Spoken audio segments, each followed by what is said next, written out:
Alors, nous voici dans notre deuxième chapitre du grand thème sur le processus et le diagnostic stratégique, donc un chapitre très important pour votre année de management. Quelles sont les composantes du diagnostic stratégique? Donc, vous allez voir que vous allez avoir un diagnostic à faire le jour de votre épreuve au baccalauréat. Donc, nous allons voir dans un premier temps le diagnostic interne et ses composantes.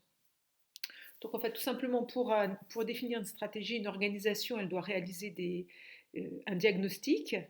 Elle doit recenser, donc on va voir un certain nombre de choses en interne, puis on verra aussi en externe. Alors, le diagnostic, vous savez, c'est tous les symptômes quand on va chez le médecin qui va nous permettre de déterminer si on est en bonne santé ou si ça ne va pas bien. Pour les organisations, c'est pareil. Donc, le diagnostic va avoir pour but de rechercher ce qui va bien, les forces, les faiblesses en interne et les menaces et les opportunités en externe pour notre organisation, afin de prendre des bonnes décisions stratégiques. Alors, le diagnostic interne et ses composantes, il va répondre aux questions qu'on s'était posées dans le premier chapitre. Pour faire un diagnostic, qui sommes-nous et où peut-on aller? Qui sommes-nous et où peut-on aller? On va donc déterminer des forces et des faiblesses. Et pour faire cela, nous allons identifier des ressources et des compétences à l'intérieur de notre organisation. Voilà le principe du diagnostic interne. Force-faiblesse, grâce à l'identification de ressources et de compétences. Alors, on va identifier les ressources de l'organisation. Pour identifier les ressources de l'organisation, on connaît ça maintenant très bien, on détermine un certain nombre de ressources, les ressources humaines, financières, matérielles technologiques, on parlera aussi de ressources technologiques, les ressources immatérielles. Alors, on refait un petit tour sur toutes ces ressources. Pour les ressources humaines, on regardera toutes les compétences et les expériences du personnel, leur savoir, savoir-faire, savoir-être. Pour les ressources matérielles, on va regarder quoi? Les locaux, est-ce qu'il y a des locaux, sièges sociaux, les machines, les usines, les points de vente? Les ressources immatérielles, je vous rappelle, donc réputation, quelle est la réputation de l'organisation, quelle est sa notoriété au niveau de ses marques, est-ce qu'elle pose des brevets, est-ce qu'elle a beaucoup de brevets, est-ce que ses clients lui font confiance, donc toutes ces ressources immatérielles. Les ressources financières qui sont les capacités des organisations à se financer, leur autofinancement, est-ce qu'ils ont une bonne qualité de trésorerie? Leurs ressources technologiques, qui reprennent des ressources matérielles et immatérielles, on parlera plutôt de tout ce qui est équipement technique, tout ce qui est expertise, méthode, tout ce qui est son système d'information. Voilà, donc maintenant que nous avons vu les ressources, nous allons, grand B, identifier les compétences de l'organisation. Alors, le diagnostic des compétences de l'organisation, c'est un certain nombre de choses concernant donc leur capacité, leur savoir-faire, leur expérience, leur expertise, notamment technologique. On appelle ça la recherche des compétences organisationnelles et nous allons voir ça de plus près. Donc, à chaque fois, vous devrez dans les documents identifier toutes ces compétences, quelles sont les compétences organisationnelles de l'organisation dont vous avez la charge de, de travailler le jour du baccalauréat notamment. Alors, les compétences, vous savez, c'est des capacités. Alors, vous allez chercher, est-ce qu'elle a des capacités, premièrement, à maîtriser des technologies? Tout ce qui est technologique, c'est ce qu'elle maîtrise un certain nombre d'innovations.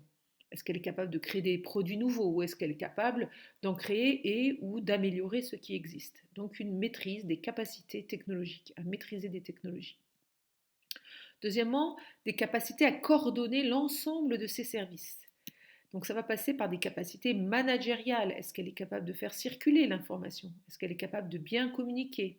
Est-ce qu'elle est capable de développer une culture d'entreprise? Est-ce que ce sont ses points forts ou au contraire ses points faibles? On va voir, est-ce qu'elle a des capacités plus spécifiques, c'est-à-dire est-ce qu'elle maîtrise bien son métier? Est-ce que sur son marché, elle fait partie des personnes qui maîtrisent très très bien le métier? On va regarder aussi si elle a éventuellement des capacités transversales, par exemple la démarche qualité, par exemple, on pourra revoir dans la maîtrise technologique aussi, transversale, un système d'information très performant. Donc des capacités, des compétences organisationnelles qui vont se développer autour des maîtrises des technologies et autour de la coordination de ces services.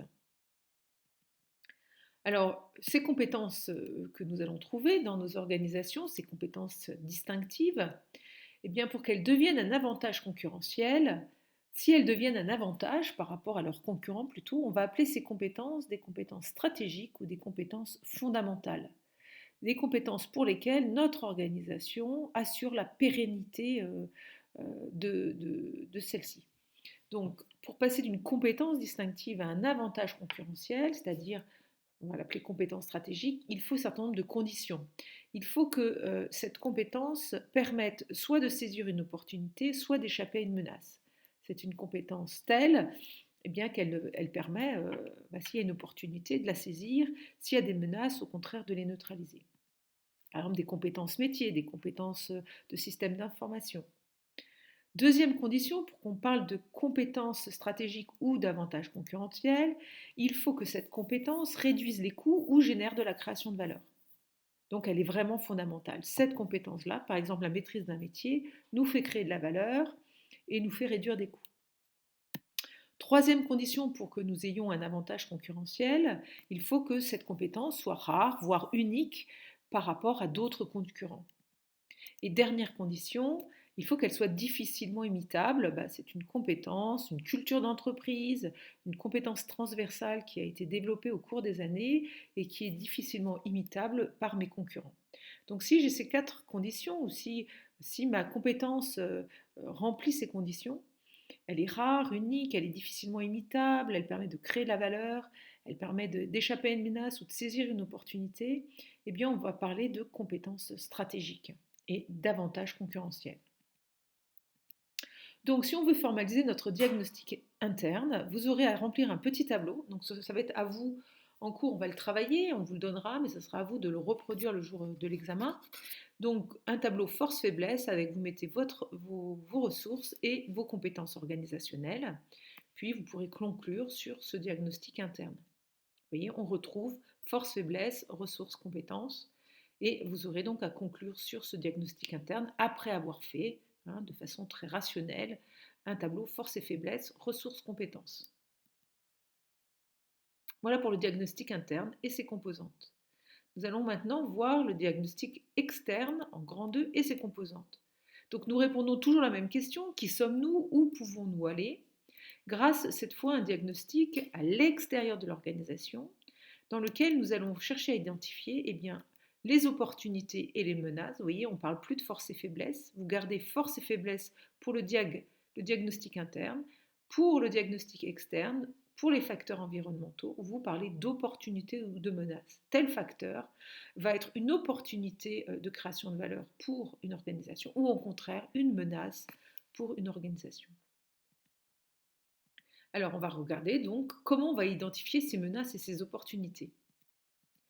Eh bien on va faire une veille stratégique, c'est-à-dire qu'on va regarder dans l'environnement ce qui se passe au niveau donc d'abord du micro-environnement, c'est-à-dire de l'environnement proche de l'entreprise, de l'environnement proche des organisations, ses concurrents, ses clients, ses fournisseurs et ses distributeurs. Voilà, donc dans un environnement très proche de l'organisation, on va regarder ce qui se passe au niveau donc concurrents, clients, fournisseurs et distributeurs. Et puis on va regarder dans un environnement plus large, le macro-environnement. On va regarder est-ce que le politique, l'économique, le socioculturel, le technologique, l'écologique et le légal, vous reconnaissez le PESTEL, eh bien est-ce que dans ces facteurs-là, est-ce qu'ils ont une influence déterminante sur l'organisation en termes d'opportunités ou en termes de menaces? Alors si on reprend au niveau macroéconomique le PESTEL, que vous connaissez bien, donc P pour politique, je vous rappelle, est-ce qu'il y a une bonne stabilité gouvernementale? Par exemple, si je suis implanté dans des pays où le gouvernement est très instable, c'est une menace plutôt pour l'exploitation de ma filiale. Comment vont les échanges internationaux? Est-ce qu'il y a des barrières à l'entrée? On voit bien qu'il y a beaucoup de choses qui évoluent aujourd'hui. On pense à l'Amérique. En termes de protection sociale au niveau politique, est-ce que c'est une protection sociale élevée, qui a tendance à être de plus en plus élevée, ou au contraire de moins en moins élevée? Tout le travail sur la politique fiscale, si j'ai des bénéfices, de combien je vais être taxé. Pour l'économique, donc l'économique, c'est est-ce qu'on est en cycle, on parle de cycle économique, est-ce qu'on est en crise ou est-ce qu'on est au contraire en croissance, en stagnation, en récession?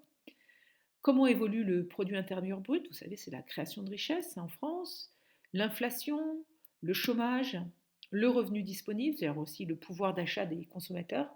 Donc dans l'économique, bien sûr, tout cela va avoir des influences sur nos organisations.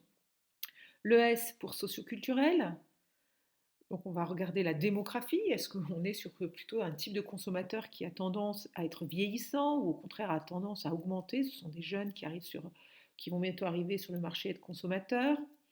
En termes de mobilité sociale, c'est intéressant aussi pour nous de savoir si nous avons des ouvriers, des salariés, des travailleurs qui sont capables d'être mobiles socialement.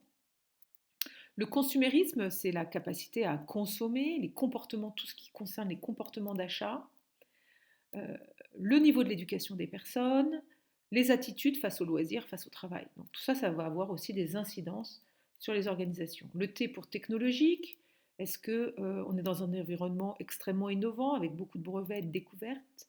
Est-ce que le taux d'obsolescence est très important, par exemple, donc le taux de vieillissement des découvertes, mais aussi des machines?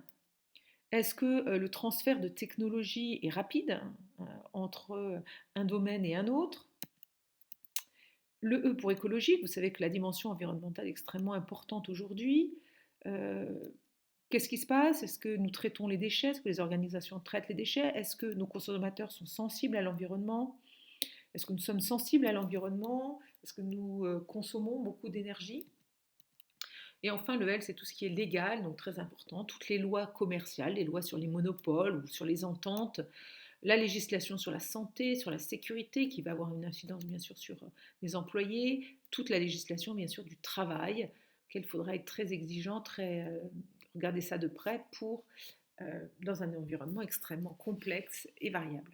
Donc voilà, le PESTEL, une première capacité à faire un diagnostic sur le macro-environnement. Grand C, nous allons voir maintenant les menaces et les opportunités au niveau du micro-environnement, c'est-à-dire cet environnement proche des entreprises. Donc il y a une matrice qui existe, un travail qui a été fait par Porter, un économiste, on appelle ça la matrice de Porter ou les 5 facteurs plutôt de Porter. Alors il a déterminé qu'il y a des forces concurrentielles qui commandent, des grandes forces qui commandent la concurrence au sein d'un secteur. Première grande force qui commande la concurrence, les concurrents. Donc les concurrents présents ou actuels, leur taille, leur pouvoir, leur stratégie, etc. Il y a deuxièmement la menace de nouveaux entrants, c'est-à-dire de nouveaux concurrents sur le marché. Plus le nombre d'entrants potentiels est important, donc potentiel, ça veut dire capable de rentrer sur le marché, plus l'intensité concurrentielle va être importante et risque d'être forte.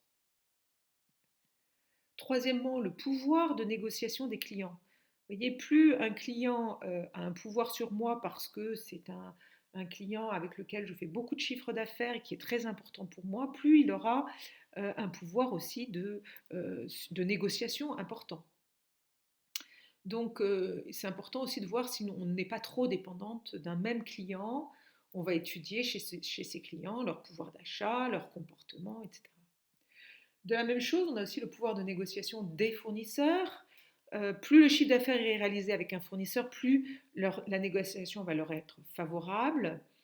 Peut-être que j'ai un certain nombre de fournisseurs tout à fait importants parce qu'ils maîtrisent un savoir-faire spécifique pour lequel je ne peux pas me passer, et donc ils ont un pouvoir de négociation sur moi et des marges de manœuvre. Pour moi, je ne pourrais pas trop bouger les prix d'achat.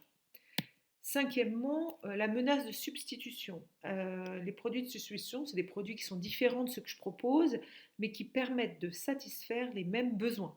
Donc ces produits vont être en concurrence directe avec l'organisation. Donc je vais regarder de très près s'il y a des produits qui menacent mes propres produits. Donc il y a un sixième, sur ces facteurs, on peut en rajouter un sixième qui est l'État. Bien sûr, l'État va avoir une influence importante au niveau bien sûr local sur l'organisation, et on parlera bien sûr du pouvoir aussi de négociation des distributeurs. Les grandes enseignes, vous savez, les GMS peuvent parfois imposer des conditions rigoureuses à l'organisation parce qu'ils sont en position de force. Donc parfois l'organisation va pouvoir développer un propre réseau de distribution, soit physique, soit virtuel, pour gagner en autonomie, mais cela représentera des coûts. Donc, vous verrez dans une petite vidéo que je vous présenterai, on retravaillera sur les 5 facteurs de Porter et on verra que, eh bien, pour lutter contre des facteurs qui seraient négatifs, on prendra un certain nombre de décisions justement stratégiques. Donc, grand C, les menaces et opportunités au niveau microéconomique. Donc, si on formalise maintenant notre diagnostic externe, vous voyez ici que nous avons dans notre tableau opportunités-menaces l'étude du macro-environnement, le PESTEL, donc vous pourrez mettre sous cette forme-là dans une copie sans aucun problème. Vous avez les forces concurrentielles qui est l'étude du micro-environnement, avec on retrouve l'intensité concurrentielle, les risques de nouveaux entrants et les concurrents actuels, le pouvoir de négociation des clients, le pouvoir de négociation des fournisseurs, le pouvoir de négociation des distributeurs et les produits de substitution. Puis nous avons ici bien sûr une synthèse du diagnostic externe.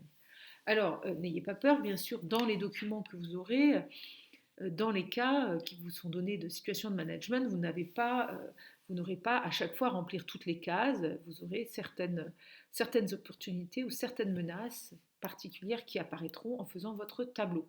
Le tableau est tout à fait essentiel, il faut que vous appreniez à faire ce tableau tout seul.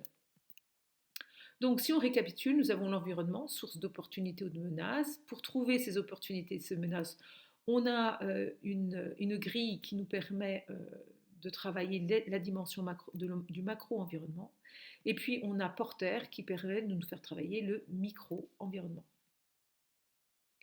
Voilà, donc nous avons vu toutes les composantes du diagnostic stratégique, ce qui nous permettra par la suite, on travaillera ensuite sur les différentes stratégies qui vont être mises en place par les organisations, les grandes options stratégiques, donc dans un grand thème sur la stratégie des organisations, pour travailler cela aussi pour le bac.